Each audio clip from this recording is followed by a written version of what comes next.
And अभी तक हमने जो भी डिस्कशन किया है उसमें कोई डाउट है किसी को? So we can discussion first.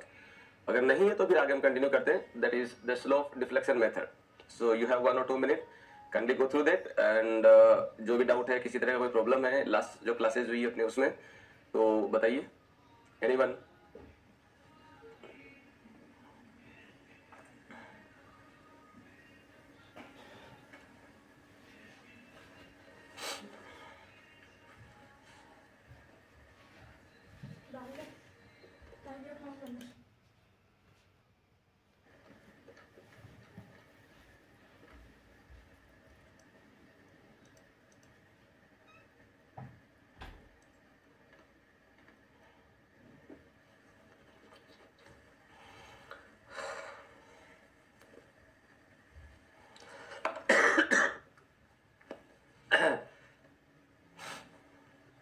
चलिए. सो हमारा जो भी हमने जो डिस्कशन किया उसके अंदर हमने अभी तक जो टॉपिक कवर किया, that is the introduction, determinacy and indeterminacy, stability of the structure, and indeterminacy में स्टैटिक एंड काइनेमेटिक दोनों हम लोग देख चुके हैं. Then analysis of truss, truss के अंदर हम लोगों ने zero force member and method of joint, method of section के बारे में हम लोग देख चुके हैं. Then deflection of the truss क्या होता है वो हम लोग देख चुके हैं. कौन कब किसके लिए यूज होता है वो सारा पॉइंट हमने डिस्कशन कर लिया है. After that we discuss about that basic methods like force और डिस्प्लेसमेंट मेथड. कौन कब फोर्स मेथड काम होता है, कब डिस्प्लेसमेंट मेथड का यूज होता है, that point already we have seen in the class. So, and what are the example of the force methods and what are the examples of the displacement method, that already we have discussed in the class, and we have solved some of the problem on that. So I hope कि उसमें कोई समस्या नहीं रही होगी. And JEN में इतना ही है जितना आपको इसमें बताया गया है. बेसिकली आपसे थ्योरेटिकल क्वेश्चन या बेसिक अप्रोच वाले क्वेश्चन पूछे जाते हैं, राइट? तो ये सारा पॉइंट हम लोग लास्ट क्लास में हम देख चुके हैं. Now we are going to discuss about the displacement method. Displacement method की अगर मैं बात करता हूं तो we have four kind of displacement method. One is the slope deflection, another is moment distribution, then Kani's method जिसको Kani's rotation coefficient method भी बोलते हैं, and last one is the stiffness matrix method. So in your syllabus deflection दोनों आपके part में we will discuss thoroughly and also we will solve. हालांकि matrix method से नहीं आता है क्वेश्चन, बट फिर भी हम लोग जो है मैट्रिक्स मेथड को थोड़ा बहुत देखेंगे क्या होता है, कैसे होता है. And then we will discuss about the arches. And arches आप जानते हैं अच्छा टॉपिक है, उससे क्वेश्चन फ्रीक्वेंटली बहुत सारे पूछे जाते हैं. सीधे रिजल्ट है, आपको डायरेक्टली याद करना है. Don't panic that. जैसे आपने स्लोप और डिफ्लेक्शन के फॉर्मूले याद भी किए होंगे, सो सेम ऐसा ही इसमें याद रखना है, ज्यादा उसमें नहीं करना है. Okay, so this is part of your syllabus. ILD आपके पार्ट में नहीं है, but I will discuss some of the point on that. So might be अगर मान लो क्वेश्चन आ भी जाता है तो you can solve that. Okay, चलिए तो आगे बढ़ते हैं.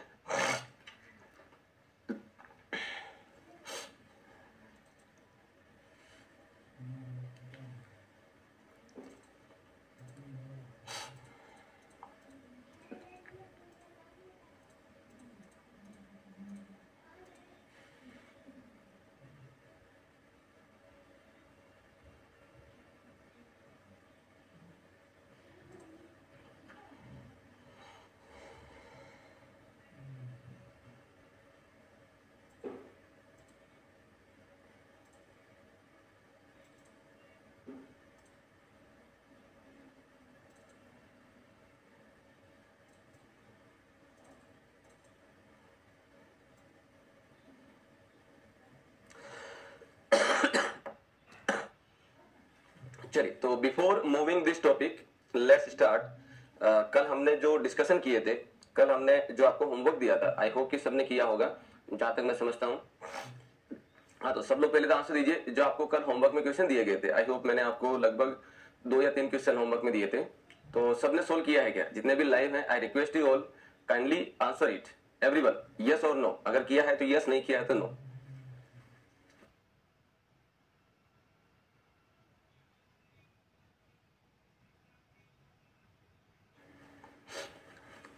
हाँ जी, कितने लोगों ने सोल्व किया है, कितने लोगों ने सोल्व किया ये बताना है आपको.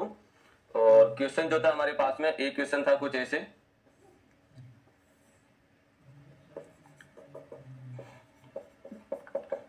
this is the 2 meter, this is the 2 meter, this is the 2 meter, and here the load is acting 10 kilonewton, and this was the A, B, C D and E. Here are the question. Okay, only एक ही student answer दे रहा है, बाकी लोगों को क्या करना है? बाकी लोगों को क्या करना है?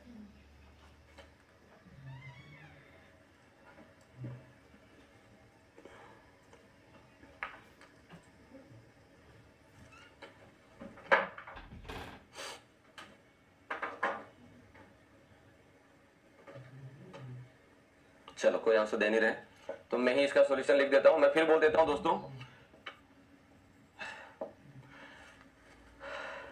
No sir, doesn't matter. देखिए आंसर देना है, आपने किया है नहीं किया है उसमें से यस और नो।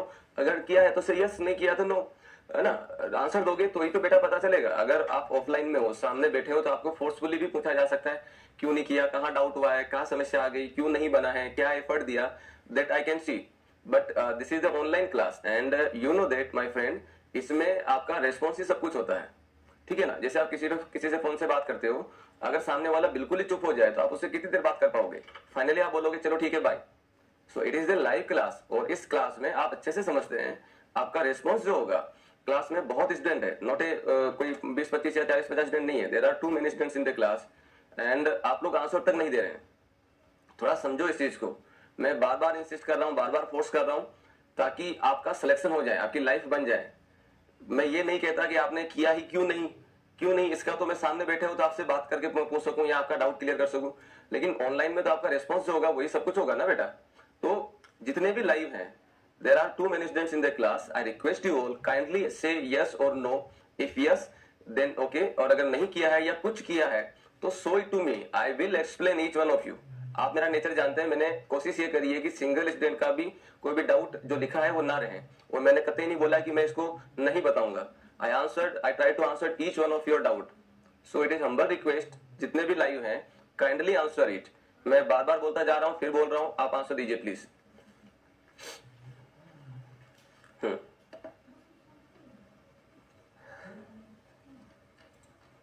कल के होमवर्क, चलो एक तो ये रहा, the India become first nation to make a successful soft landing on moon south pole. हाँ, ये बहुत अच्छी बात है, और ये इसरो के साइंटिस्ट के लिए प्राउड मोमेंट है, और इंडिया के लिए भी। सॉरी सर नहीं कर पाए, भूल गए, दूसरा सब्जेक्ट उठा लिया था। संदीप जी, सूरज आर एक FBE -4.985 एंड अच्छा आंसर लिख रहा है। एक चीज मैं आपको बता दूं, देखो जो ये संदीप जो लिख रहा है, जो मिस्टेक संदीप कर रहा है, वही मिस्टेक कोचिंग इंडस्ट्री में बहुत सारे स्टूडेंट करते हैं। मैं यहाँ पे 2 मिनट का आपका समय एक्स्ट्रा ले रहा हूँ, मानता हूँ टाइम नहीं है, लेकिन फिर भी ले रहा हूँ क्योंकि जरूरी है। जरूरी इसलिए है क्योंकि जो आप तरीका अपनाए हुए हैं वो गलत है। मैं आपको बता दूं, जो सब्जेक्ट अगर आपको वाकई सिलेक्शन लेना है, अगर सिलेक्शन लेना है कि भाई मुझे इसी साल SSC JEE में पोस्टिंग चाहिए, नौकरी चाहिए, गवर्नमेंट जॉब चाहिए, तो तरीका क्या रखना है वो मैं आपको बता देता हूं। जैसे अगर स्ट्रक्चर सब्जेक्ट चल रहा है, तो आप ये भी जानते हैं कि अभी अक्टूबर में पेपर होना है, और we are end of this August, 1 महीना बीच में रहता है ना। और इस 1 महीने में 13 सब्जेक्ट आपके ये है, और आपका GS और एप्टीट्यूड वाला है। तो ये तो कतई पॉसिबल नहीं है कि सारे के सारे सब्जेक्ट पूरे हम लोग उसको थ्रोली कर ले, ये तो अब संभव नहीं है। अब संभव क्या है? संभव ये है कि जो सब्जेक्ट हमारे पास हो चुके हैं, उन सब्जेक्ट में से अगर मान लो जैसे सोइल हो गया, सोम हो गया, स्टील हो गया, RCC हो गया, स्ट्रक्चर हो गया, और भी आपके जो सब्जेक्ट हुए हैं, जो सब्जेक्ट हो गए हैं, उन सब्जेक्ट में से जैसे सोइल में आपके पास 15 से 20 क्वेश्चन के लगभग आते हैं, BMC में आपके पास 20 से 25 मार्क्स के क्वेश्चन आते हैं, सोम के अंदर 10 से 12 मार्क्स के क्वेश्चन आते हैं, स्टील में 6 से 7 मार्क्स के आते हैं, इसमें 10 से 12 मार्क्स के आते हैं, स्ट्रक्चर में जो है आपके क्वेश्चन आते हैं। तो जो सब्जेक्ट हो गए हैं, उन सब्जेक्ट में से ये जो क्वेश्चन आ रहे हैं आपके फ्रीक्वेंटली इतने पूछे जा रहे हैं, CPM हो गया, PERT हो गया, उसमें से 4-4, 5 मार्क्स के क्वेश्चन आते हैं। तो जो सब्जेक्ट आपके हो गए हैं, उन सब्जेक्ट में से जैसे इसमें मान लो 15 क्वेश्चन आते हैं, तो 15 के 15 पूरे ना बने, कोई हेडेक नहीं है, लेकिन 12 से 13 क्वेश्चन आपकी मुट्ठी में होने चाहिए। 12 से 13 क्वेश्चन आपकी मुट्ठी में होने चाहिए, और वो तभी पॉसिबल है जब आप PYQ को एटलीस्ट 2 बार बना लें। मैं आपको RCC के अंदर भी सिस्टम बता चुका हूं कैसे पढ़ना है, और इस सब्जेक्ट की स्टार्टिंग में मैंने बताया था, मैंने कहा कि स्ट्रक्चर चल रहा है, इसी के साथ साथ आपको सोम की प्रैक्टिस भी कर लेनी है, क्योंकि ये सोम का एडवांस पार्ट है। और अगर कोई डाउट रहता है सोम के अंदर भी, I already explain in the class, आपको इन्फॉर्म कर चुका हूं। If you have any doubt then discuss with me. Structure portion में आपका जो भी डाउट है, I will answer you, because we are here for all of you, ताकि आपका अच्छा सिलेक्शन हो जाए। तो ये जो सब्जेक्ट चल रहा है, देखो करना क्या रहता है, आपको ध्यान रखो, करना क्या रहता है, जो सब्जेक्ट आपका करंटली चल रहा है, करंटली जो भी चल रहा है, चाहे आपका पॉलिटी चल रहा हो, चाहे आपका करंट अफेयर चल रहा हो, जैसे स्ट्रक्चर चल रहा है, तो क्लास के अंदर पूरी तरीके से इन्वॉल्व होकर बैठिए। आप ये मानिए जैसे आप मूवी देखने जाते हैं 3 घंटे की, तो उसका एक एक पल याद रहता है, यहां तक भी याद रहता है हीरो ने क्या ड्रेस पहनी, हीरोइन ने क्या ड्रेस पहनी, कब उन्होंने क्या किया, कैसे फाइट हुई, हर एक सीन का एक एक पॉइंट याद रहता है। तो आप मूवी देखते टाइम ये नहीं बैठते कि मुझे ये याद रखना है कि यहाँ पे ये हुआ, पूरी ध्यान देती है। 3 घंटे आप पूरी तरीके से इन्वॉल्व हो जाते हैं। सेम यही आप क्लास में करिए। जो करंटली सब्जेक्ट चल रहा है, सर से बात करो, डिस्कशन करो, पूछो। अरे गलती तो होगा, स्टूपिड क्वेश्चन ही तो होगा, और वैसे क्वेश्चन स्टूपिड नहीं होता, कुछ भी पूछा जा सकता है। तुम्हें नहीं आता है और इसीलिए तुम सीखने बैठे हो, और सीखने में कोई शर्म नहीं है। मैं एक आईआईटीएन हूं और मैं इस चीज को कॉन्फिडेंसली बोल सकता हूं, सीखने में कतई शर्म नहीं है। अगर आपको ये भी नहीं आता है कि इसका आंसर 2 ही क्यों होता है, आस्क, पूछो। स्ट्रेस क्या होती है, स्ट्रेस जो आपके मन में आए पूछिए, आई विल आंसर यू। ठीक है ना। तो जो सब्जेक्ट करंटली चल रहा है उस सब्जेक्ट के लिए क्लास में आइए, बैठिए और पूरी तरीके से इन्वॉल्व होकर उसमें बैठिए, और ये मानिए कि मुझे ये टॉपिक यही खत्म करना है, यही फिनिश करना है, जो लिखना है, जो सुनना है, जो करना है वो यही करना है। जैसे ही क्लास खत्म होता है उसके बाद में 15-20 मिनट का, आधे घंटे का ब्रेक लो नाइट के अंदर, और फिर उसके अंदर आप क्या करो, आधा 1 घंटा वापस रिवीजन में डाल दो, हाथ तो हाथ खत्म करो। अभी भी मैटर दिमाग में गया, वापस रिवीजन कर लो, कहानी खत्म, पीवाईक्यू बनाओ, इमीडिएट पीवाईक्यू बनाओ। नहीं आता है 100 क्वेश्चन में से 2 बने, इम्तिहान में नहीं बने, आस्क टू सर। कैसे सिलेक्शन नहीं होगा यार। चल अभी स्ट्रक्चर रहा है और मैं प्रैक्टिस कर रहा हूं ट्रांसपोर्टेशन की। अरे भाई ये सब्जेक्ट का इससे कोई लेना देना नहीं है, ना ये हो पाएगा, ना ये हो पाएगा, और ना सिलेक्शन हो पाएगा। तो रिलेवेंट सब्जेक्ट को उठाओ। यहाँ पे स्ट्रक्चर के साथ साथ सोम पूरी तरीके से किया जा सकता था, और 10 से 12 क्वेश्चन इसके, 6 से 7 क्वेश्चन इसके, 18 में से अगर 12-13 क्वेश्चन भी अगर बन जाते हैं तो we are in well in position. जो 100 क्वेश्चन का पेपर था वो हमारा जो है 12 अगर बन गए तो 88 क्वेश्चन का पेपर बन गया। आरसीसी में 10 से 12 क्वेश्चन का आता है तो 78, 10 से 12 आता है, 10 ही मान लो मैं, तो 10 क्वेश्चन और कम हो गए। तो इस तरीके से तैयार रखो बेटा जी। आप प्लीज ऐसा ना करें कि जो चल रहा है उसको छोड़ के दूसरे सब्जेक्ट का रिवीजन कर रहे हैं, ना करिए, वरना ये वाला सब्जेक्ट जो करंटली चल रहा है पेंडिंग में चला जाना है, और पेंडिंग काम बहुत मुश्किल से पूरा होता है, कोई लाखों बच्चों में 1-2 स्टूडेंट का पूरा होता है। सो it is humble request, kindly जो भी सब्जेक्ट चले उसको उसी टाइम सुनिए, इन्वॉल्व होइए, पूछिए, बात करिए, कुछ भी पूछिए, क्या होता कैसे होता, एक बार शामिल तो वो कैसे नहीं बनेगा यार। समस्या पहले फेज में है। अगर आपने देखा होगा सक्सेस के लिए पहला स्टेप ये होता है, उसके बाद में स्टेप ऐसे रहते हैं, उसके बाद में स्टेप ऐसे रहते हैं, और यहाँ पे सक्सेस होती है। पहला पड़ाव ही मुश्किल है बस, और बाकी और कुछ नहीं है, क्योंकि ये पहला पड़ाव खुद से लड़ना होता है, खुद की सोच से हटके करना पड़ता है। तो अगर आप ये कर लेते हैं तो बाकी रास्ता पूरा आसान है, क्योंकि ये करने का मतलब है आप सब्जेक्ट में आ गए हैं, आपने उसमें सीखना शुरू कर दिया है, और दिमाग की खासियत है कि इसको अगर कुछ मिलेगा तो ये ऑटोमेटिकली उसी में सोचना शुरू कर देगा। ठीक है बेटा। तो ये आपको फिर बता दूं, जो चल रहा है उसको करो, इमीडिएट करो, पूछो सर से, बात करो, क्वेश्चन बनाओ, पीवाईक्यू टिप्स पे हो जाने चाहिए। और अगर आप पीवाईक्यू बना लेते हैं, ओनली पीवाईक्यू बना लेते हैं, तो आपके 100 में से आपका पेपर वैसे सारे सब्जेक्ट को अगर मिला दूं तो आपका 100 का क्वेश्चन वैसे 70 क्वेश्चन पे आ गया। रिपीट होते हैं लगभग। क्यों रिपीट होते हैं? क्योंकि मोस्टली क्वेश्चन पूछ लिए गए, तो उन्हीं को ही घुमा फिरा के पूछेंगे। तो आपको ये तरीका अपनाना है, सिलेक्शन हर हाल में होगा, लेकिन करना आपको ये है। ठीक है ना। तो मैं फिर बोलता हूं कि जो जो चीजें आपको नहीं बन रही है, एनी डाउट, एनीथिंग, कुछ इश्यू है, कुछ प्रॉब्लम है, क्वेश्चन नहीं बन रहा है, बात करो, पूछो। मैं इतना इंसिस्ट करता हूं, इतना फोर्स करके बोलता हूं, लेकिन रेस्पॉन्स के नेचर में आपका थोड़ा बेकार है। मैंने आरसीसी में भी बोला था, एसटी में बोला था, फिर बोल रहा हूं, थोड़ा रिक्वेस्ट है, मैं आपको नेगेटिव नहीं कर रहा हूं, लेकिन आप खुद समझो यार कि आप किसी से फोन पे बात करो और वो अगर चुप ही हो जाए अगले वाला, कितनी देर बात करोगे आप? This is like that class. So बिना जाने बिना पूछे नहीं होने वाला है। और जो क्वेश्चन मैंने होमवर्क में दिए, अगर ट्राई ही किए होते, क्योंकि ट्राई करने का मतलब है आप किस पेज में है अभी, ये एक बार पार कर लो, विश्वास मानो, आप नेक्स्ट जो आपका जो पेपर होगा या जो रिजल्ट आएगा उसमें आपका नंबर लिखा होगा, रोल नंबर लिखा होगा। बस आपको ये पार कर लो। ये पार करने का मतलब है आप खुद ही सक्सेस की गारंटी खुद से दे दोगे। 99% स्टूडेंट्स जो होते हैं कंपटीशन वाले, वो इसको ही पार नहीं कर पाते हैं। किसी ने कुछ बोला, किसी ने कुछ बोला, करने लगे। अरे क्या करने लगे भाई? पहला टास्क होता है वो चीज करना जो एग्जाम चाहता है, और सही तरीके से करना। और अब तो हम बिल्कुल पास में एग्जाम के, राइट। चलिए, तो मैं इसको खत्म करता हूं टॉपिक को, क्योंकि अभी हमारे पास वैसे भी we are very close to the exam. So it is request, अभी भी टाइम है, आप वो करिए जो एग्जाम चाहता है। ये तो पता लग गया कि एग्जाम चाहता है बेसिक चीजें पूछ रहा है, तो लेंदी चीज करनी नहीं है, सीधे फॉर्मूले ध्यान रखने हैं, बस इतना ही करना है, सोल्व करो मत। अब तो मेंस वैसे भी नहीं है, तो वैसे लेंदी प्रॉब्लम करना नहीं है, ठीक है ना। मान लो एक क्वेश्चन लेंदी आ भी गया तो कौन से 100 के 100 करने हैं। अगर आप 100 में से 90 क्वेश्चन भी सही कर लो तो आराम से सिंगल डिजिट रैंक में हो, ठीक है बेटा, राइट। तो ये कर लेना है। दूसरा आपको करना क्या है, डेली का 2 घंटे का टाइम पीवाईक्यू के लिए निकाल के रख दो कि भाई 2 घंटा पीवाईक्यू करना है। एक चाहे क्वेश्चन बन गया हो उसको दोबारा करना है।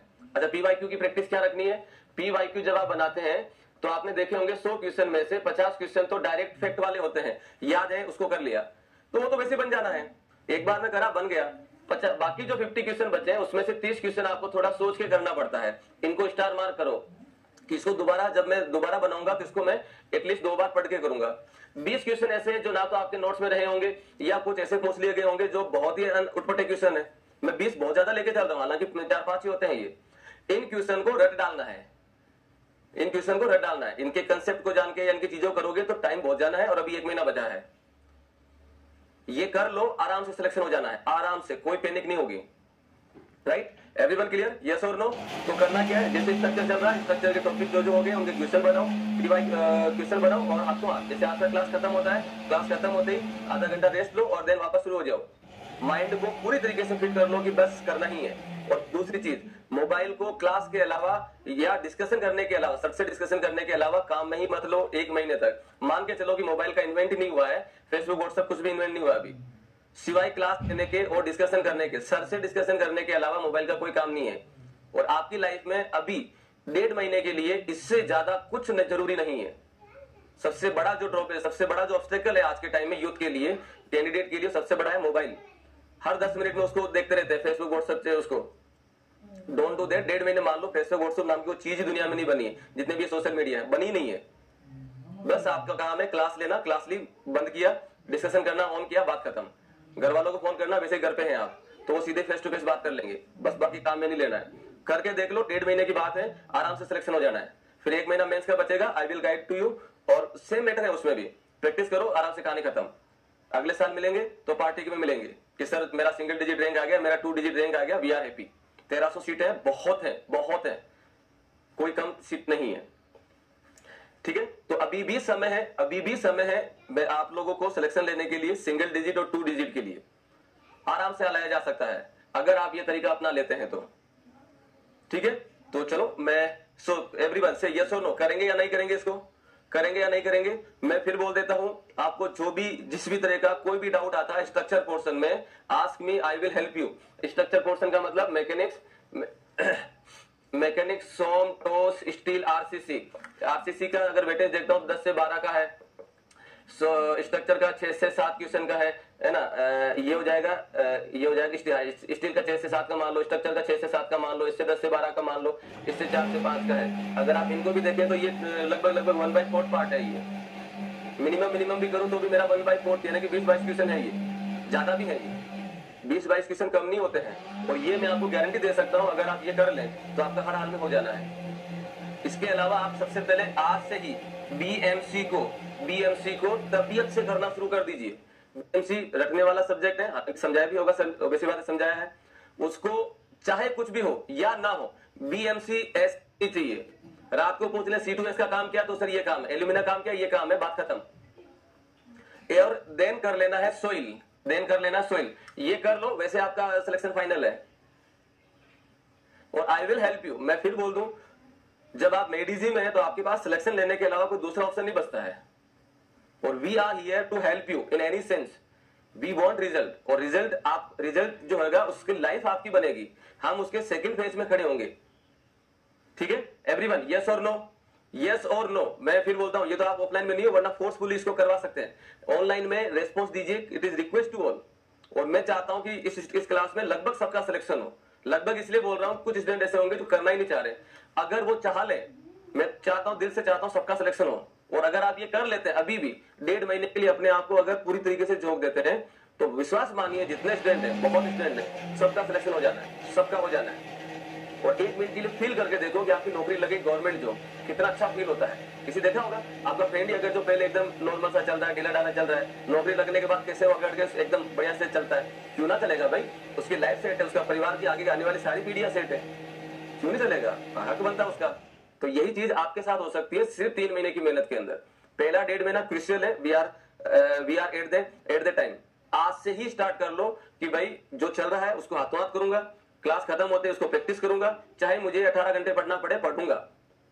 फिर बोलता हूं सिंसियरिटी के साथ पढ़िएगा, एनर्जी रहेगी बॉडी में, चाहे आपकी 10 घंटे क्लास हो, 12 घंटे हो, फिर भी थकान नहीं होगी अगर सिंसियरिटी है तो, क्योंकि सिंसियरिटी एनर्जी देती है बॉडी में। साइंटिस्ट को देखे होंगे, वो लगे पड़े रात रात भर, दिन दिन भर, उनको पता ही नहीं चलता कब खाना खाना, कब क्या करना है। ऐसा क्या होता है उनमें? वो काम में इतना घुस जाते हैं कि उनको पता ही नहीं चलता कब टाइम निकला। और सीरियस होकर करोगे अभी ये करना, अभी ये करना, अभी ये करना, आधे घंटे में थक थका के कहानी खत्म हो जाएगी। Okay, everyone clear? So do it right ना। अभी भी समय है, अभी भी समय है कि आराम से रैंक लाई जा सकती है। बस खुद को झोंक दो। आई एम विथ यू, मेडिजी with you, we will help you to get the selection. जो भी चीज चाहिए कि सर ये करना है, ये और ये, we will ready to help you, but make sure कि हर हाल में सिलेक्शन बने, हर हाल में बने। कोई क्लू मत रखिए कि इस वजह से नहीं हुआ। और ये भी मत बोलिएगा कि सर जो है लास्ट में बीमार हो गया था, या ये हो गया था, वो हो गया था। अरे भाई हुआ तो लास्ट में बीमार हुआ, साल भर क्या कर रहा था? फिर ये बहाने होते हैं, सीधी बात है, यहाँ कोई बकवास नहीं है। कई स्टूडेंट होते हैं कि सर लास्ट में बीमार पड़ गया था। अरे बीमार तो लास्ट टाइम पड़ा है, 5-10 दिन या 20 दिन खराब रहा होगा, साल भर तो पड़ा है ना, तो वो कहां गया matter? So if you are very sincere और चाहते हो कि सिलेक्शन लेना है तो सब रास्ते हैं। ओके, चलिए तो मैं इसको यहीं खत्म करता हूँ इस पॉइंट को। और करना क्या है, सबको क्लियर हो गया? जो भी सब्जेक्ट चल रहा हो करंटली उसी को प्रैक्टिस करो, उसी का रिवीजन करो, और साथ में एक सब्जेक्ट और लेके चलो। जैसे स्ट्रक्चर चल रहा है तो आपने सोम का प्रैक्टिस कर लिया, ठीक है।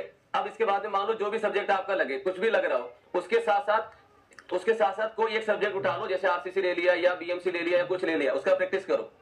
और ये वाले जो सब्जेक्ट हैं बीएमसी और सोइल, इनको किसी भी हाल में मत छोड़िएगा।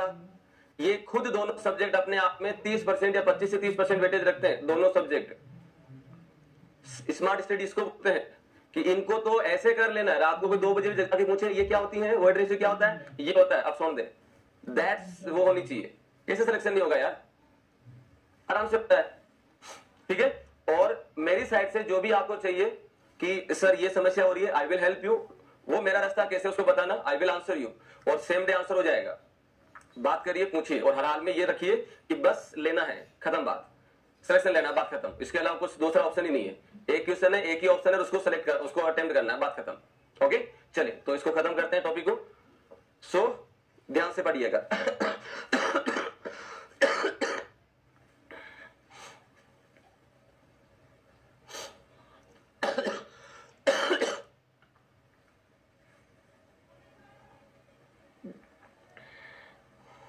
सर मैंने मोहित आपका डाउट रिप्लाई, अरे यार हाँ एक चीज और देखो, मोहित लिख रहा है कि सर मैंने 5 बार यहाँ पे डाउट भेजा था।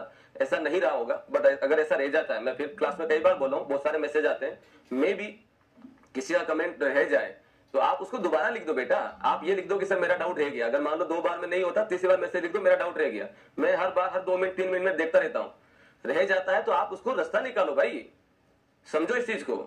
सिलेक्शन आपको लेना है, हम लोग यहाँ हेल्प के लिए हैं। अगर रह जाता तो मैसेज लिख दो, सर मेरा डाउट रह गया, काइंडली आंसर, या मेरा डाउट रह गया, मैं आंसर दे दूंगा, don't worry.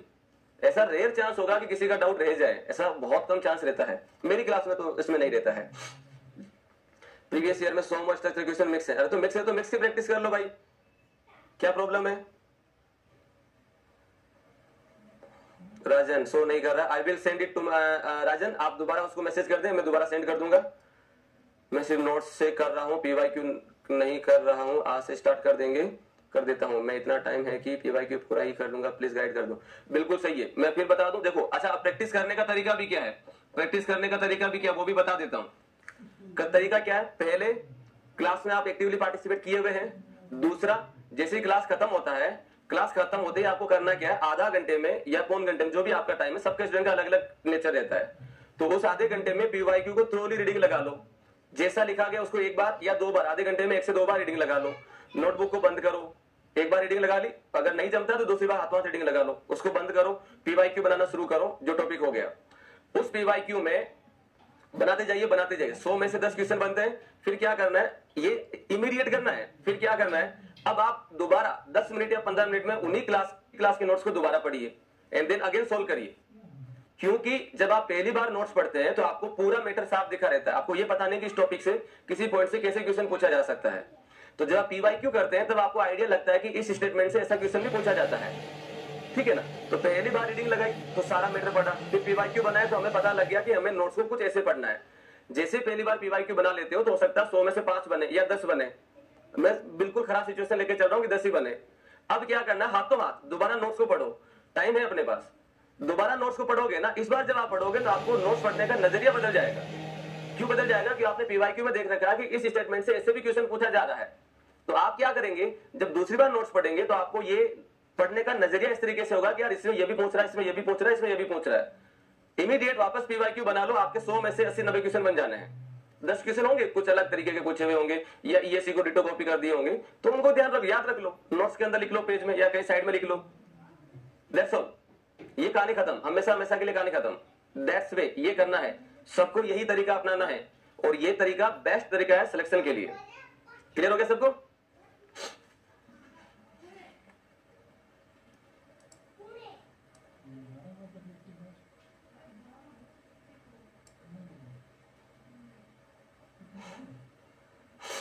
Sandeep, that's very good बेटा, आप स्टूडेंट को बहुत अच्छे समझाते हैं कि स्टूडेंट को बहुत अच्छे से समझाते हो कि क्या सोचता है बेटा। बिल्कुल ये, इसीलिए तो हम लोग चाहते हैं कि आपका कोई डाउट या कोई चीज ना रह जाए।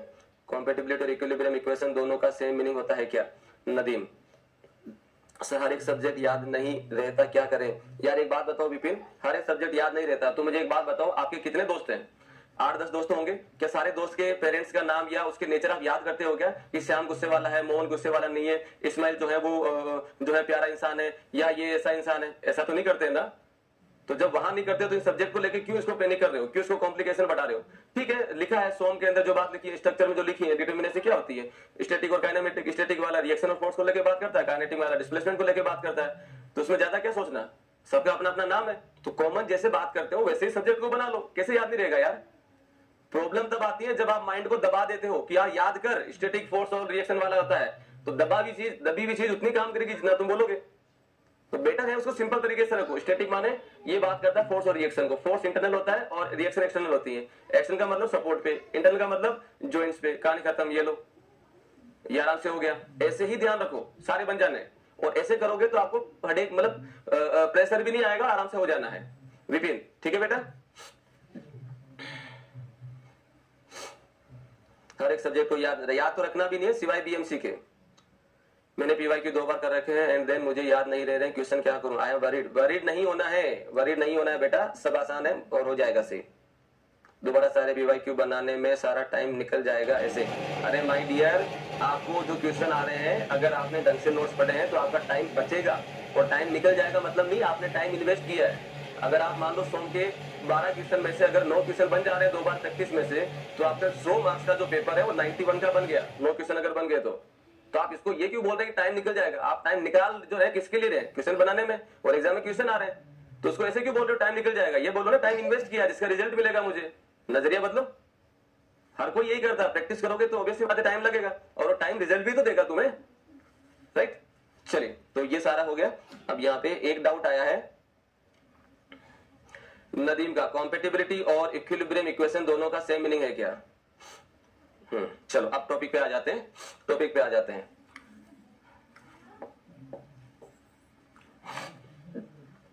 ओके, सो क्वेश्चन हमें पूछा गया, क्या पूछा गया? तो एक क्वेश्चन आया है नदीम का, कॉम्पेटिबिलिटी और इक्विलिब्रियम लिखा होगा इसमें, क्या लिखा है? कॉम्पेटिबिलिटी और इक्विलिब्रियम इक्वेशन का सेम मकसद है क्या? नहीं, सेम मकसद नहीं है, सेम मकसद नहीं है। कॉम्पेटिबिलिटी जो होती है, कॉम्पेटिबिलिटी जो कंडीशन होती है या जो इक्वेशन होती है, ये हम लोग फोर्स मेथड में लिखते हैं, और ये मटेरियल की प्रॉपर्टी के हिसाब से लिखी जाती है। जैसे अगर मेरे पास में कोई भी एक बीम है, इसका अगर मैं डीएस निकालता हूं तो डीएस आता है 1, 3 और 1 4, 4 माइनस 3 यानी कि 1, तो डीएस आ गया 1। अब ये जो 1 हम निकाल रहे हैं, प्रोप रिएक्शन हम जो निकालते हैं, ये हम लोग निकालते हैं del U over del R equal to 0 करके, और U is the strain energy, U is the strain energy, और स्ट्रेन एनर्जी हम लोग या तो बेंडिंग के या शियर फोर्स के या टॉर्सन के या एक्सियल फोर्स के रेस्पेक्ट में लिखते हैं। तो जब मैं बेंडिंग मोमेंट को लेके लिखता हूं तो बेंडिंग मोमेंट में यू क्या हो जाएगा, integration mx square into dx divided by 2EI। तो इसको ध्यान में रखते हम लोग यहाँ पे लिखते हैं। So this is known as the compatibility condition. Clear हो गया, राइट। और जबकि इक्विलिब्रियम इक्वेशन जो होती है डिस्प्लेसमेंट मेथड में यूज होती है, और डिस्प्लेसमेंट मेथड के अंदर जो आज हम देखने वाले टॉपिक हमारा है उसमें हम क्या देखने वाले हैं कि अगर मेरे पास में ऐसा कोई एक स्ट्रक्चर है, यहाँ पे मैंने रोलर लगा दिया, यहाँ पे मैंने रोलर लगा दिया, तो क्या होगा, यहाँ पे रिएक्शन आ रही है, यहाँ पे रिएक्शन आ रही है, और अगर मैं देखता हूं तो यहाँ पे डी के 0 है, यहाँ पे डी के 0 है, और यहाँ पे डी के 1 है। रोटेशन जो रहता है यहाँ पे थीटा एक ही है। तो मुझे ये पता है कि इधर से जो मोमेंट लगेगा, इधर से जो मोमेंट लगेगा, ये एक्स और वाई हो सकता है, अलग अलग हो सकते हैं। तो यहाँ पे अगर मेरे पास में क्या होगा कि यहाँ पे मान लो 50 का लग रहा है और ये 40 का लग रहा है, तो क्या ये जॉइंट इक्विलिब्रियम में है? ऑब्वियसली बात नहीं है। एक साइड 50 का लग रहा है, एक साइड 40 का लग रहा है, तो अनबैलेंस मोमेंट कितना हो गया, 10 यूनिट का बच गया। तो 10 यूनिट का जो मोमेंट है इसको क्या करेगा, रोटेट कर देगा। तो ये जॉइंट इक्विलिब्रियम में नहीं है। तो हम यहाँ पे क्या करते हैं, इस थीटा बी का जो वैल्यू निकालेंगे, ये जो थीटा है हमारे पास, इसका जो वैल्यू निकाला जाएगा वो क्या निकाला जाएगा कि भाई ये जॉइंट इक्विलिब्रियम में रहना चाहिए। तो क्या करें, इस मोमेंट और इस मोमेंट हम जीरो कर देते हैं, इस मोमेंट और इसका दोनों साइड मोमेंट का सम जीरो कर देंगे, तो I will get the theta value. This is known as the equilibrium, joint equilibrium equation, जो कि स्लोप डिफ्लेक्शन में हम लोग लिखते हैं। आज की क्लास में बताएंगे ये, ठीक है बेटा। तो equilibrium equation, joint equilibrium equation की बात कर रहा हूं मैं। जॉइंट इक्विलिब्रियम इक्वेशन जो है वो डिस्प्लेसमेंट मेथड में यूज होती है, जबकि कॉम्पेटिबिलिटी कंडीशन यूज होती है फोर्स मेथड में। नदीम, राइट।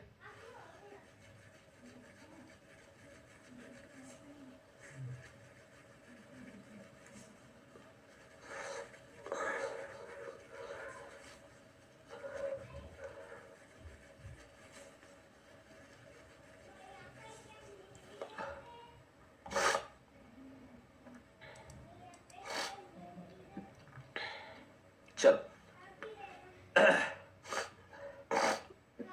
ओके। और एक स्टूडेंट ने पूछा प्रोप रिएक्शन का कांसेप्ट, तो this is the prop reaction.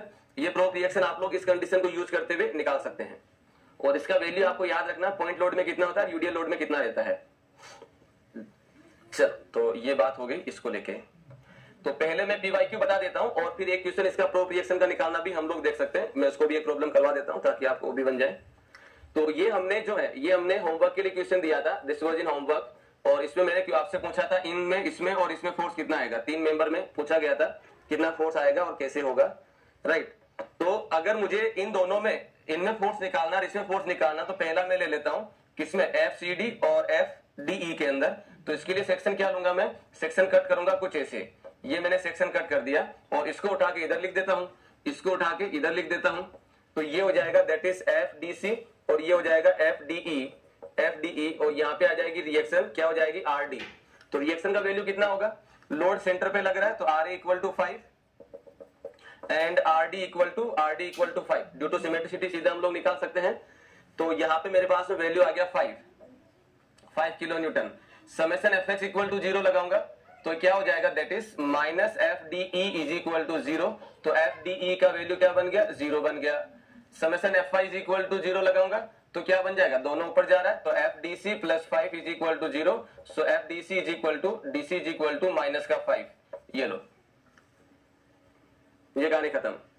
अब मुझे अगर फोर्स निकालना इसके अंदर, तो सेक्शन कट करूंगा, ऐसे कट करूंगा, तो क्या हो जाएगा, यहाँ पे अगर मैं देखता हूं तो भाई मेरे पास में जो मेंबर आ रहा है वो क्या हो जाएगा, वो हो जाएगा कुछ ऐसे। लुक एट दिस, यहाँ पे आ रही है रिएक्शन,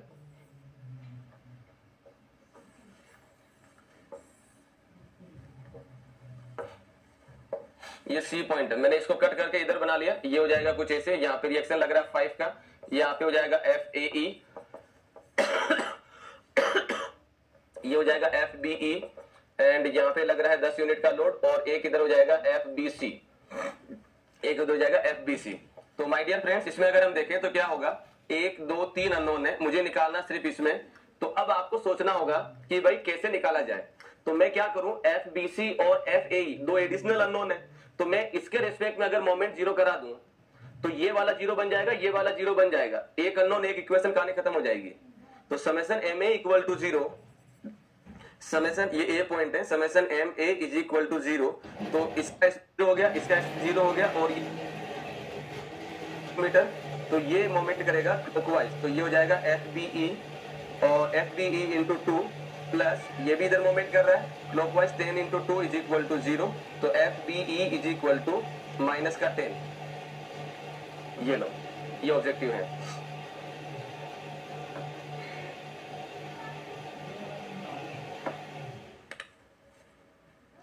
ठीक है सर, FD वाला can directly find without section cut, find reaction RE can and CD because 0। ठीक है, कर सकते हैं, कोई इश्यू नहीं है, कर सकते हैं सूरज, किया जा सकता है। ठीक है, तो ये क्वेश्चन आपको जो है करना था। चलो, और कोई डाउट किसी को? एनीवन? और कोई डाउट किसी को?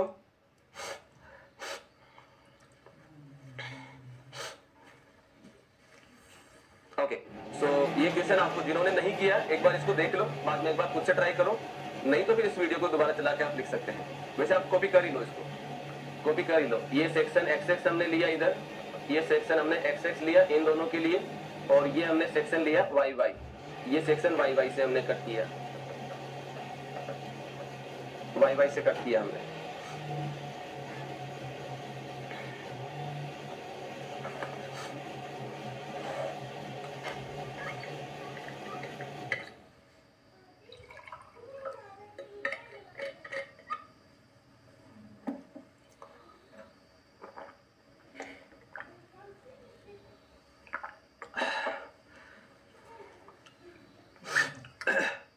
चलिए आगे स्टार्ट करते हैं। That is called slope deflection method.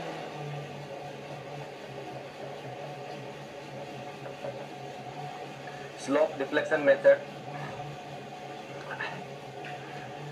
Slope deflection method जो होता है आप अच्छे से जानते हैं, it is the kind of the displacement method जिसमें d के लेस देन होता है ds से, राइट। तो इसमें पहला पॉइंट लिखिए, इसके अंदर पहला पॉइंट लिखिए, it is kind of displacement method, it is kind of displacement method, it is kind of displacement method, kind of displacement method, kind of displacement method, displacement method। दूसरा point हो जाएगा suitable, suitable when d के less than हो ds से, suitable when d के less than ds, d के less than ds, d के less than ds। तीसरा point, it is based on stiffness approach, it is based on stiffness approach, it is based on stiffness approach,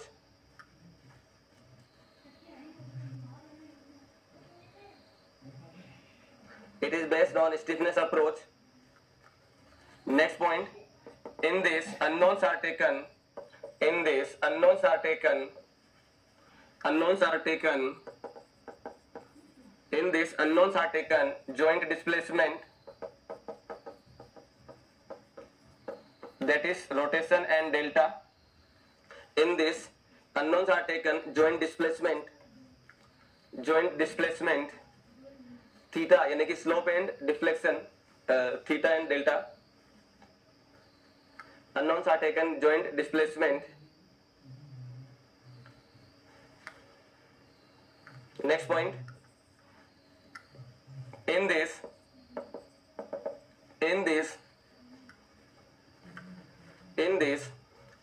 deformation, in this deformation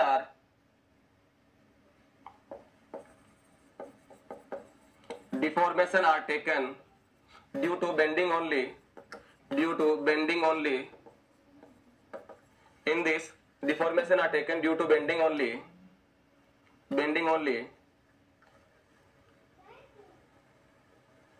bending only। axial deformation and shear deformation comma करके लिखना है, axial deformation, axial deformation and shear deformation are neglected, shear deformation are neglected, axial deformation and shear deformation are neglected, shear deformation are neglected। Next point, it is basic fundamental for analysis, it is basic fundamental for analysis. It is basic fundamental method for analysis. Fundamental method for analysis. ये सबसे basic method है.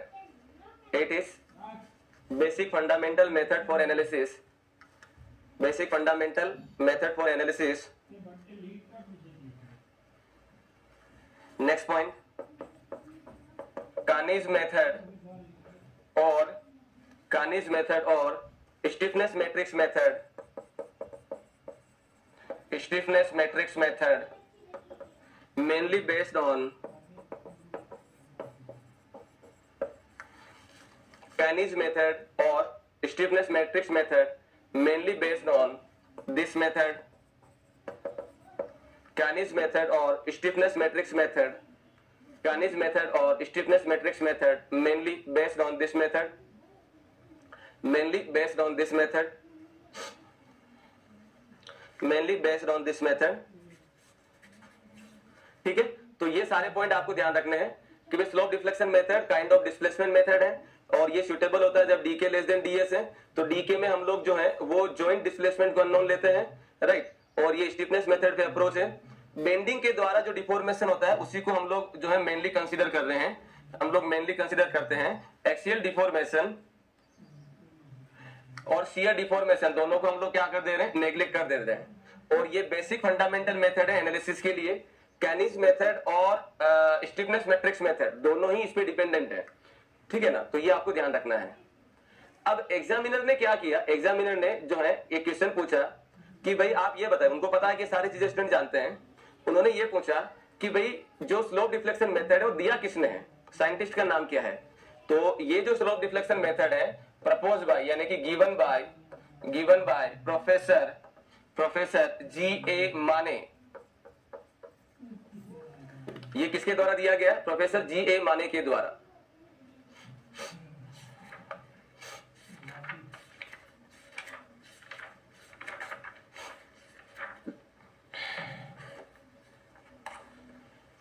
It is given by G.A. माने के द्वारा. ये ध्यान रखना है, साइंटिस्ट का नाम पूछा गया एग्जाम के अंदर. चलिए नेक्स्ट पॉइंट की तरफ बढ़े. तो अब इसके अंदर फंडा क्या है, इसके अंदर फंडा क्या वो आपको देखना है. तो माय डियर फ्रेंड्स, अगर मैं मान लेते हैं कोई भी एक क्वेश्चन बनाता हूं, लुक एट दिस. ये एक कंटिन्यूअस बीम है और इस कंटिन्यूअस बीम को अगर मैं देखूं तो कंटिन्यूअस बीम आप जान सकते हैं ऐसा भी हो सकता है, ऐसा भी हो सकता है और ऐसा भी हो सकता है. दो स्पान के अंदर अगर हम देखें तो ये ऐसा भी हो सकता है. किसी भी कॉम्बिनेशन में सपोर्ट कंडीशन कोई सा भी लगा के इसमें किया जा सकता है. तो अगर मैं इसमें देखता हूं तो माय डियर फ्रेंड्स यहाँ पे थीटा 0 रहता है, यहाँ पे थीटा नॉट इक्वल टू 0 रहता है, यहाँ पे थीटा इक्वल टू 0. यहाँ पे अगर मैं ABC बोल देता हूं तो theta A0 theta B not 0 theta C equal to 0. यहाँ पे theta A0 theta B not equal to 0 theta C not equal to 0, theta A not equal to 0 theta B not equal to 0 theta C not equal to 0, not equal to 0. एक ही हमारे पास में continuous beam है और इस continuous beam के तीन अगर हम नेचर देखें, सपोर्ट कंडीशन को बदल के अगर हम देखें तो इस वाले के अंदर भाई हम लोग जो है डिस्प्लेसमेंट मेथड से बात कर रहे हैं जिसमें डी के लेस देन होता है ds से. तो अगर मैं इसमें देखता हूं दोस्तों तो भाई मेरे पास में एक ही अननोन है, थीटा और थीटा C 0 है. इसमें अगर देखता हूं तो भाई मेरे पास में दो अननोन है, इसमें देखता हूं तो भाई मेरे पास में तीन अननोन है, राइट. तो स्लोप डिफ्लेक्शन मेथड क्या कहता है, ये कहता है कि यार आपको अगर प्रॉब्लम सोल्व करनी है then you have to follow some procedure. क्या प्रोसीजर होता है, तो वो ये कहता है स्लोप डिफ्लेक्शन मेथड ये कहता है, स्लोप डिफ्लेक्शन मेथड ये कहता है सबसे पहले आप ये काम करिए कि भाई जो भी आपको स्पान दे रखा है, जो भी आपको स्पान दे रखा है AB BC CD D जो भी है, उन सारे स्पान को आप इमेजिनरी फिक्स सपोर्टेड मानिए, इंडिविजुअली फिक्स सपोर्टेड मानिए. जैसे मैं AB को फिक्स मानूंगा, फिर BC को फिक्स मानूंगा, इसमें भी AB को फिक्स मानूंगा और BC को फिक्स मानूंगा, इसमें भी AB को और AB को फिक्स मानूंगा और BC को फिक्स मानूंगा.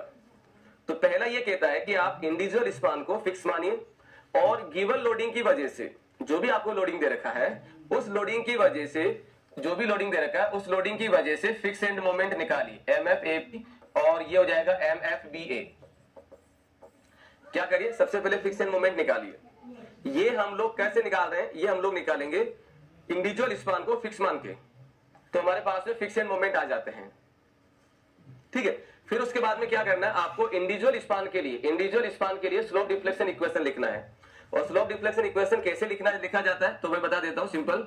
मान लो ये आपके पास में कोई ए बी है, तो इसके लिए अगर आप इक्वेशन लिखेंगे एम ए बी की, तो ये लिखा जाता है 2EI/L इंटू 2 थीटा। अगर मैं ए के लिए लिख रहा हूं तो ये हो जाएगा 2 थीटा ए, इसका हो जाएगा थीटा बी, फिर -3 del/L प्लस MF/AB।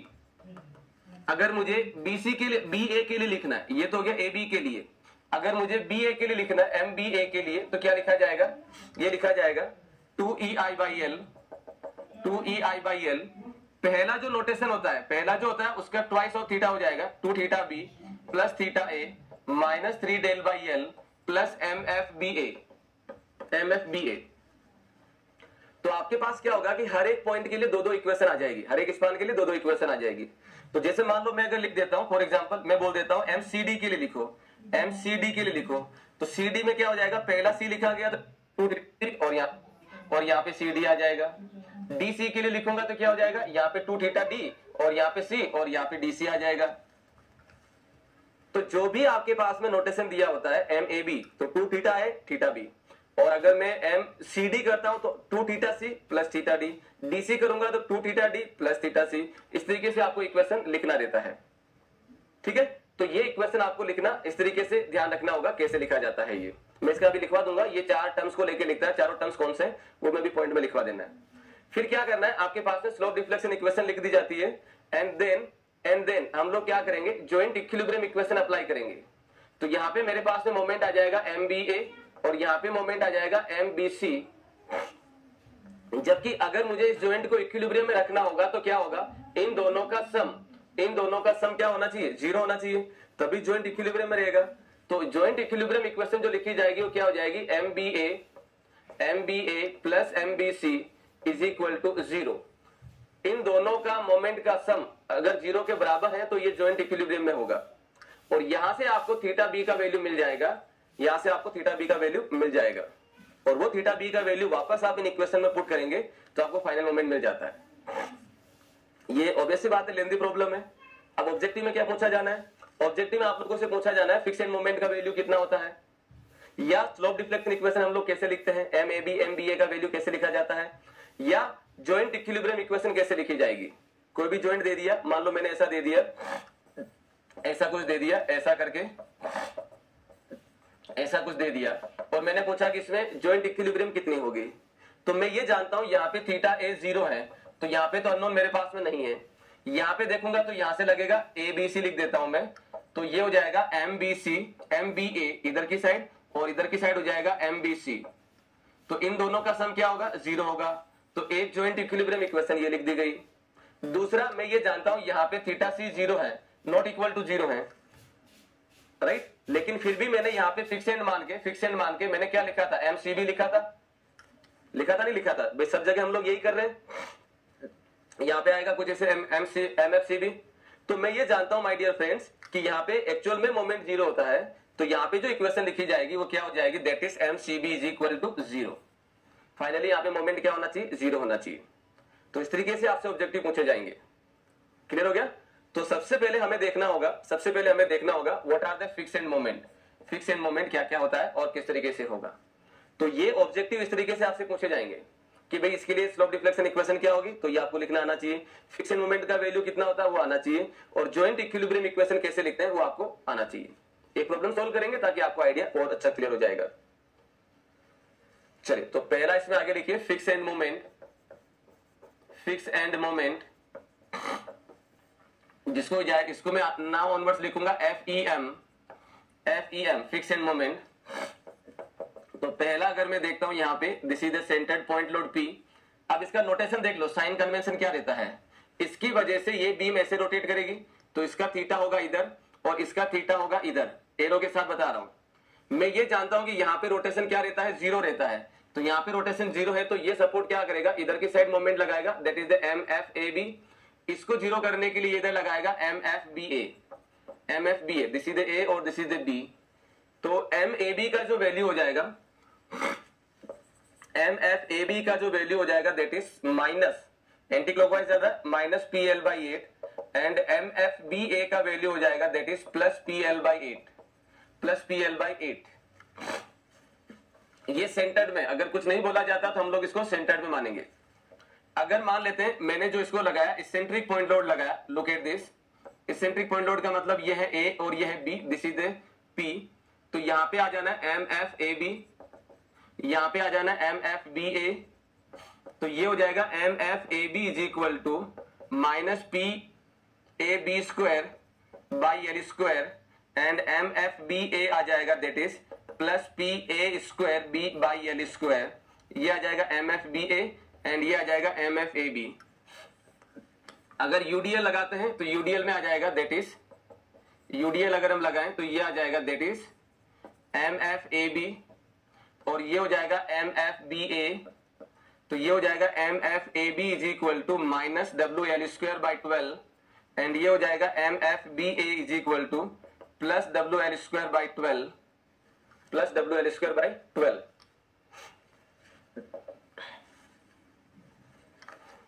लिखो इसको फटाफट।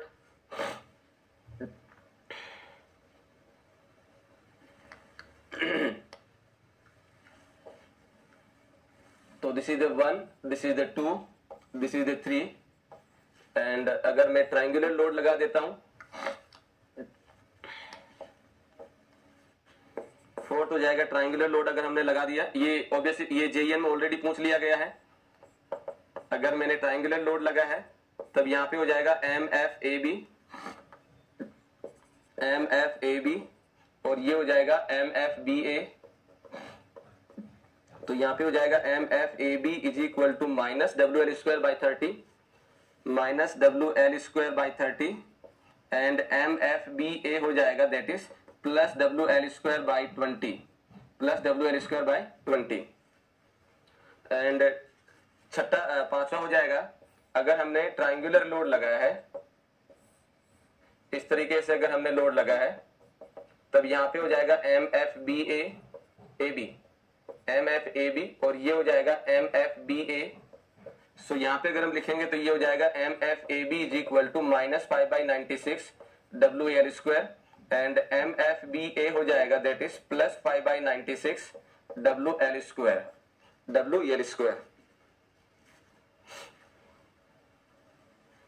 लिखिए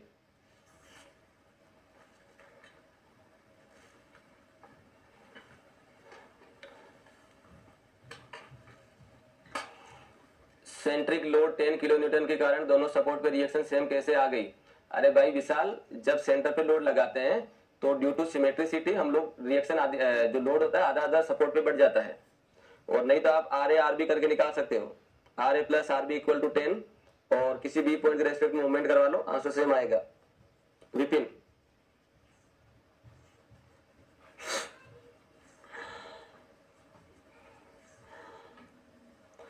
आपने एक क्वेश्चन और दिया है SW में हॉरिजॉन्टल डिफ्लेक्शन फाइंड करने के लिए। अच्छा एक और दिया था क्या? चलो उसको भी करवा देंगे।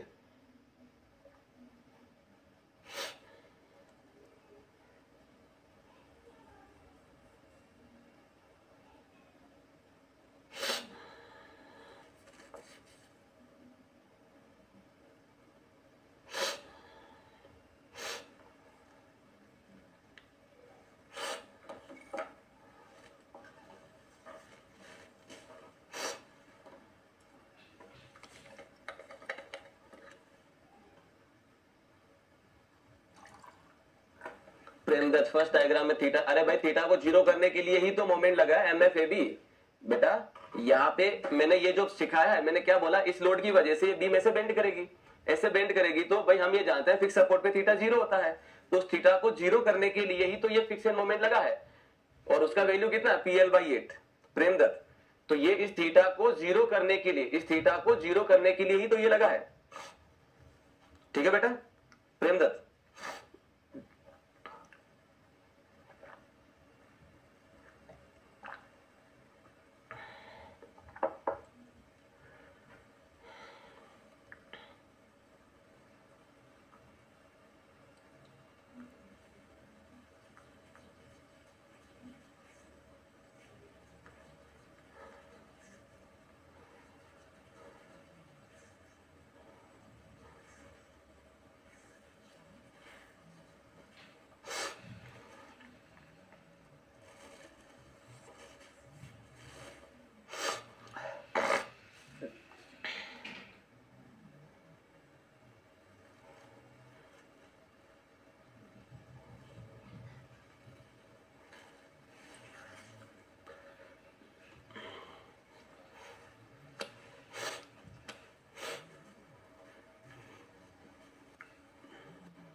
याद रखनी पड़ेगी, बिल्कुल ये याद रखना ही है। और अगर याद नहीं रख पा रहे हैं तो एरिया मूवमेंट मेथड से निकाल सकते हैं, एरिया मूवमेंट मेथड से निकाला जा सकता है, बाकी याद कर लो ज्यादा बेटर है। चलिए, सो ये वैल्यू हो गया हमारे पास में, ये हो गया इसके लिए। नाउ पांचवा छठा हो जाएगा clockwise movement. A clockwise movement M not acting at centre, acting at centre. अगर क्लॉकवाइज मूवमेंट एक्ट कर रहा है सेंटर पे तब क्या होगा, समझो इसको बाद में लिखना। अभी क्लॉकवाइज मूवमेंट एक्ट कर रहा है ऐसे, सो this is the am not value. ये क्लॉकवाइज मूवमेंट जो है वो एक्ट कर रहा है, राइट।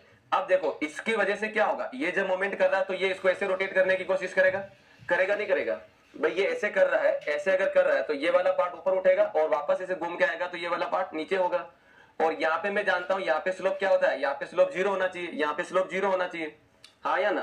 तो मैं यहाँ पे स्लोप को 0 करने के लिए एक मोमेंट लगेगा इधर, ये हो जाएगा एम एफ बी ए, और इसको स्लोप को 0 करने के लिए मोमेंट लगेगा इधर, ये हो जाएगा एम ए बी। तो यहाँ पे एम एफ ए बी भी क्लॉकवाइज है और एम एफ बी ए भी क्लॉकवाइज है, दोनों ही क्लॉकवाइज है। तो यहाँ पे वैल्यू आ जाएगा M F A B is equal to M F B A is equal to plus का एम नॉट बाई 4, प्लस का M not by 4। So this is the fix end moment जो आपको इसमें ध्यान रखना है। Here it is. एग्जाम में सीधा फॉर्मूला पूछा जाएगा, साइन तो मोमेंट के अकॉर्डिंग दिया है ना, बिल्कुल राजन, साइन मोमेंट के अकॉर्डिंग ही दिया है बेटा, और ये सीधे फॉर्मूले पेपर में आते हैं। अगर आप पीवाईक्यू बनाए होंगे तो ये वाली चीज ऑलरेडी एग्जाम में पूछ ली गई है, सीधे सीधे आपको डेटा पूछा जाएगा, जेईएम का काम ही यही है। तो ये हो जाएगा एक clockwise moment M not acting at centre, the moment का वैल्यू ये होगा। सातवां हो जाएगा due to settlement of support, due to settlement of support, settlement of support. तो सेटलमेंट ऑफ सपोर्ट की वजह से क्या कहानी होगी, सो ये मान लीजिए मेरे पास में कोई भी एक बीम है, this is the A, this is the B, B support settle होके यहां कहीं आ गया, that is the B dash. तो इसने कितना डेल्टा दिया, इसने डेल्टा दिया इतना, बी पॉइंट सेटल होके कहां आ गया, नीचे। तो जैसे ही नीचे आएगा तो इट इज वेरी ऑब्वियस क्या होगा कि ये वाला जो बीम है वो कुछ ऐसे आ जाएगा, ये वाला बीम कुछ ऐसे आ जाएगा। जबकि हम अच्छे से जानते हैं, हम अच्छे से जानते हैं, क्या जानते हैं कि भाई यहाँ पे थीटा क्या रहता है, यहाँ पे थीटा 0 होना चाहिए, यहाँ पे थीटा क्या होना चाहिए, 0 होना चाहिए, थीटा का वैल्यू 0 होना चाहिए, और यहाँ पे जो थीटा का वैल्यू है वो 0 होना चाहिए। फिक्स सपोर्ट है ना, तो इस थीटा को 0 करने के लिए, अभी 0 नहीं हो रहा, इधर भी नहीं हो रहा, इधर भी नहीं हो रहा, तो मुझे इस थीटा को 0 करने के लिए क्या करना पड़ेगा, मुझे यहाँ पे थीटा को 0 करना है तो क्या करना पड़ेगा, यहाँ पे थीटा को 0 करना है तो मोमेंट ऐसे लगाऊंगा तो 0 हो जाएगा। इसको मुझे नीचे लाना है, 0 करना है तो मोमेंट लगेगा कुछ ऐसे, मोमेंट लगेगा कुछ ऐसे। सो जैसे आप ये मोमेंट लगाएंगे तो इसका जो शेप हो जाएगा कुछ हो जाएगा ऐसे, ये हो जाएगा कुछ ऐसे। तो यहाँ थीटा 0, यहाँ थीटा 0, तो ये हो जाएगा आपके पास एम एफ ए बी, और ये हो जाएगा M F B A. So यहाँ पे हो जाएगा M F A B is equal to M F B A, दोनों ही नेगेटिव है, एंटी क्लॉकवाइज है, तो -6EI del by L square, -6EI del by L square. दूसरा अगर हम देखें तो दूसरा मेरे पास में क्या हो जाएगा, दूसरा अगर हम देखें तो दूसरा हो जाएगा हिंज सपोर्ट अगर सेटल करता है तो ये सपोर्ट जो बी पॉइंट था अब ये सेटल होके यहां कहीं आ गया, लुक एट दिस। तो यहां कहीं आने से इसका जो शेप बना ऐसा कुछ हो गया, ऐसा कुछ हो गया। जबकि हम ये जानते हैं, हम ये जानते हैं यहाँ पे थीटा क्या होना चाहिए, 0 होना चाहिए, और यहाँ पे क्या बोलते हैं, यहाँ पे theta not equal to 0, roller दे रखा है ना, तो यहाँ पे तो रोटेशन अलाउ होता है। तो इसका जो डिफ्लेक्ट, इसको 0 करने के लिए, इसको 0 करने के लिए हमें क्या करना पड़ेगा, इधर मोमेंट लगेगा, that is M F A B. But यहाँ पे कोई मोमेंट लगेगा, नहीं लगेगा। क्यों नहीं लगेगा, क्योंकि यहाँ पे रोलर दे रखा है और इसका रोटेशन अलाउ होता है, अलाउ होता है, तो इसका डिफ्लेक्टेड शेप जो होगा वो कुछ हो जाएगा ऐसे, ऐसे। यहाँ पे थीटा 0 और यहाँ पे थीटा 0 नहीं है, ऑब्वियस बात है, नहीं होगा। तो यहाँ पे जो आ जाएगा ओनली एक ही मोमेंट होगा, that is the M F A B, और वो हो जाएगा -3EI del by EI del by L square. These are the fixed moment. तो टोटल आपके पास में हो गए 7 वैल्यू जो आपको याद रखनी है, लिखिए।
Due to settlement yielding support will occur, बिल्कुल सही, यील्डिंग सपोर्ट विल अकर, बिल्कुल सही है सूरज।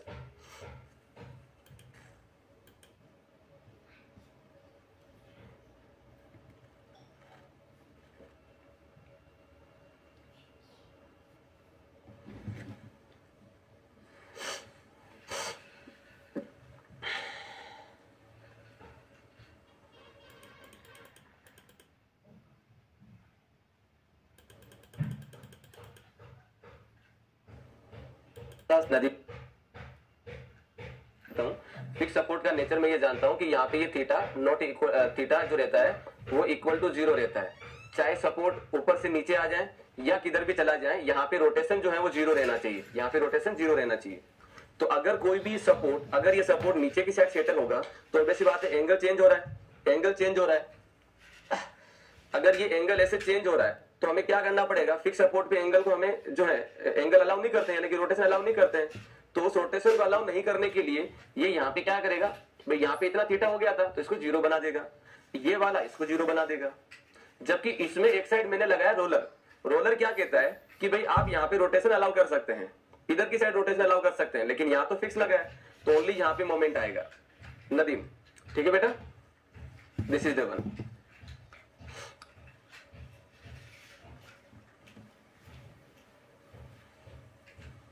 राजन एंड नदीम ठीक है।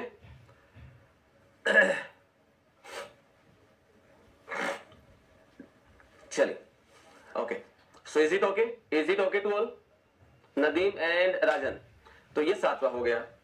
अब अगर हम स्लोप डिफ्लेक्शन इक्वेशन अगर हम लिखते हैं, स्लोप डिफ्लेक्शन इक्वेशन जब लिखा जाता है तो वो लिखा जाता है 4 चीजों को सुपर इंपोज करके, 4 चीजों को सुपर इंपोज करके। तो नेक्स्ट हेडिंग लगाइए, slope deflection equation.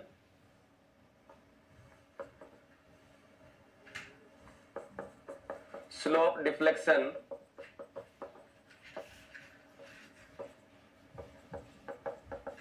Slope deflection equation ये कैसे लिखी जाती है उसके बारे में हम लोग बात कर लेते हैं।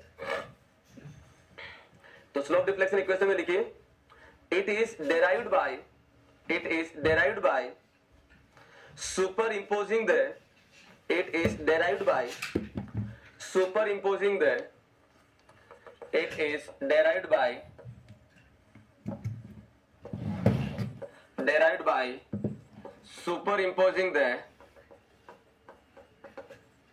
superimposing the end moments due to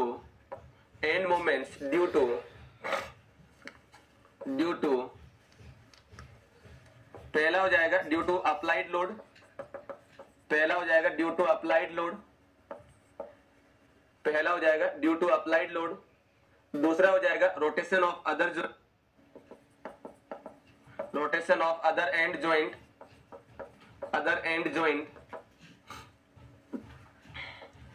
की जगह लिख दो फार एंड जॉइंट, और तीसरा हो जाएगा rotation of near end joint, rotation of near and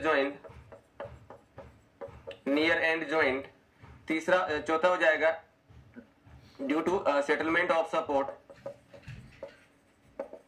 settlement of far end support, settlement of far end support।